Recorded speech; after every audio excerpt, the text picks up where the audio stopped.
Maju puri lalak betang manre burger iya na palebang poler itu pun nai sare garega MJ Food and Drink rilalang andi makasawan wana pare-pare marwa na masing-orang. Nia sabat na nego na cueri poler anak loloe pai merir tomato ay mapakario rilalas sumangat na. Nia betang manre burger ipamulai ritate pa arweng gangkana ritate 10 si di resona ahae tanggal 30 si di ulas di tahun 2010 nang. Nia betang nge nigiri magati pa pure burger ipasadia ngeri lala kota mancaji pa betana nania lolong duit mak juta-juta rupiah.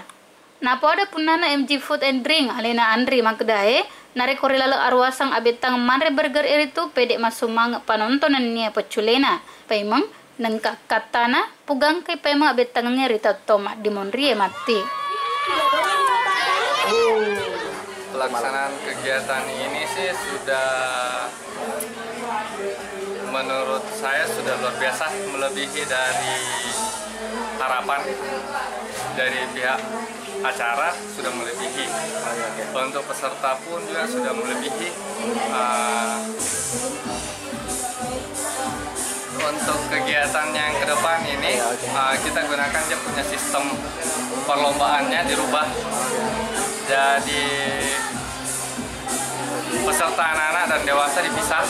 Terus hadiahnya juga nanti dipisah. Rilala arwasan na betangenge na cueri mak datut tau menasa pirase sumangat na macule mabetta manre burger. Poleri MG Food and Drink, Pare TV, ma para polauri sese lebih reta.